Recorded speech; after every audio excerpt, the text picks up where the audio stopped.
হ্যাঁ, আমরা হিজবুত তৌহিদ আন্দোলন সম্পূর্ণ অরাজনৈতিক ধর্মীয় সংস্কারমূলক একটি আন্দোলন।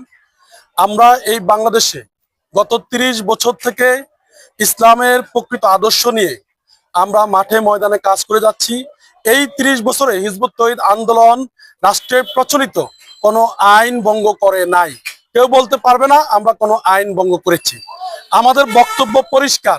আমরা চাই আজকে যে মানুষ অন্যায়, অবিচার, অশান্তিতে নিমজ্জিত, আজকে যে হানাহানির রাজনীতি চলছে, আজকে বিশেষ করে মুসলমান জাতির উপরে যে নির্যাতন চলছে, এই সমস্ত অন্যায়, অবিচার, অশান্তি নির্মূল করার জন্য বিভিন্নভাবে আমরা চেষ্টা করে যাচ্ছি, কিন্তু এগুলা দিয়ে আমাদের সমস্যার সমাধান হচ্ছে না।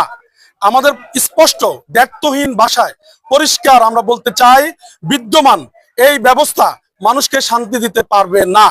আমাদেরকে শান্তি পেতে হলে, যেহেতু আল্লাহ পাক রব্বুল আলামিন আমাদেরকে সৃষ্টি করেছেন, আমরা আল্লাহর সৃষ্টি, আমরা আল্লাহর দেওয়া বিধান, আল্লাহর হুকুম অনুযায়ী আমাদের সমাজকে আমরা পরিচালিত করতে হবে।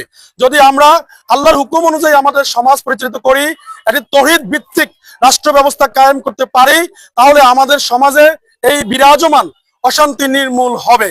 কিন্তু আমরা কি করছি?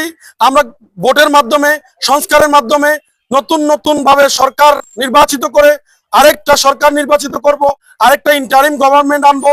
কিন্তু এই সিস্টেমগুলো আমরা অতীতেও করেছি। অতীতেও আমাদের ছাত্র সমাজ, আমাদের তরুণরা, আমাদের যুবকরা জীবন দিয়েছে, কিন্তু আমরা কখনো শান্তি পাই নাই। আমরা বলতে চাই, শান্তির মূল মন্ত্র, মূল সূত্র, মূল মাধ্যম হচ্ছে আল্লাহর হুকুম, লা ইলাহা ইল্লাল্লাহ। এটাই হচ্ছে তৌহিদ। এই তৌহিদের উপরে ভিত্তি করে একটা রাষ্ট্র ব্যবস্থা, একটা সমাজ কায়েম করলে আমরা সমাজে শান্তি পাবো।